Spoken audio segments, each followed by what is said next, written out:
Hello दोस्तों, welcome to my YouTube channel. आज हम आपको बताने वाले हैं कि तुलसी विवाह की संपूर्ण विधि क्या होती है और तुलसी विवाह का महत्व क्या होता है। तुलसी विवाह किस दिन किया जाता है और तुलसी विवाह की पौराणिक कथा क्या है। धार्मिक विद्या में तुलसी विवाह का पूजन विशेष महत्व रखता है और मान्यता है कि तुलसी विवाह पूजन करने से कन्यादान के समान पुण्य फल की प्राप्ति होती है और खासकर सुहागिन महिला को तुलसी विवाह की पूजा जरूर करनी चाहिए। इससे वैवाहिक संबंध मजबूत होता है और सुख सौभाग्य का वरदान भी प्राप्त होता है। वहीं तुलसी विवाह हर साल कार्तिक मास की देवउठनी एकादशी के दिन किया जाता है। आइए जानते हैं कि तुलसी विवाह की विधि क्या होती है। सबसे पहले पूजा के स्थान पर गन्ने से मंडप सजाए और गेरू और फूलों से तुलसी जी के गमले को भी सजाए। फिर संध्या के समय शुभ मुहूर्त में तुलसी विवाह पूजा की शुरुआत करें और लकड़ी की साफ चौकी स्थापित करें।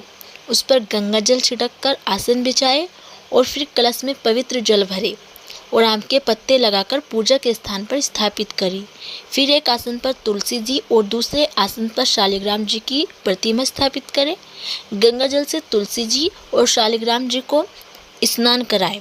भगवान शालिग्राम जी को पीले फूल, वस्त्र और अर्पित करें। फिर पीले चंदन से तिलक लगाएं। तुलसी जी को फल, फूल, लाल चुनरी, बिंदी, सिंदूर समेत श्रृंगार का सामान अर्पित करें और लाल चंदन से तिलक लगाएं। फिर धूपबत्ती और घी का दीपक प्रज्वलित करें और फिर हाथों में शालिग्राम जी की चौकी उठाकर तुलसी जी की 7 बार परिक्रमा कराएं। पूरी श्रद्धा के साथ तुलसी जी और शालिग्राम जी की आरती करें। फिर खीर, मेवे या मिठाई का भोग लगाएं। चाहे तो आप विष्णु भगवान जी के सहस्त्र नाम या तुलसी चालीसा का भी पाठ कर सकते हैं। अंत में क्षमा प्रार्थना करें। आइए जानते हैं कि तुलसी विवाह की पौराणिक कथा क्या है। जलंधर नाम का एक पराक्रमी असुर था जिसका विवाह वृंदा नाम की कन्या से हुआ था। वृंदा भगवान विष्णु जी की परम भक्त थी और पतिव्रता थी। इसी कारण जलंधर अजय हो गया और अपने अजय होने पर जलंधर को अभिमान हो गया। वह स्वर्ग की कन्याओं को परेशान करने लगा। दुखी होकर सभी देवता भगवान विष्णु जी की शरण में गए और जलंधर के आतंक को समाप्त करने की प्रार्थना करने लगे। भगवान विष्णु जी ने अपनी माया से जलंधर का रूप धारण कर लिया और छल से वृंदा के पतिव्रत धर्म को नष्ट कर दिया। इससे जलंधर की शक्ति क्षीण हो गई और वह युद्ध में मारा गया। जब वृंदा को भगवान विष्णु जी के छल का पता चला तो उसने भगवान विष्णु जी को पत्थर का बन जाने का श्राप दे दिया।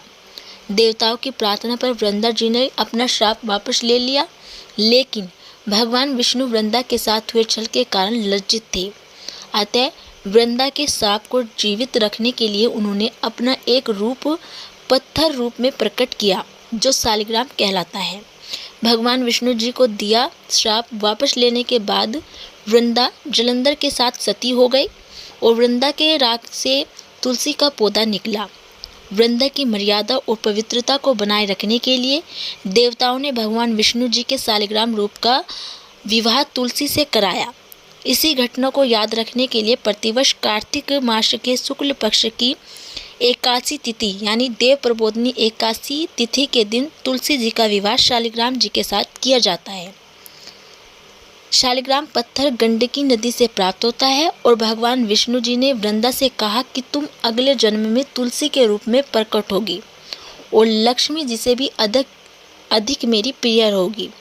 तुम्हारा स्थान मेरे शीश पर होगा और मैं तुम्हारे बिना भोजन ग्रहण नहीं करूँगा। यही कारण है कि भगवान विष्णु जी के प्रसाद में तुलसी अवश्य रखी जाती है।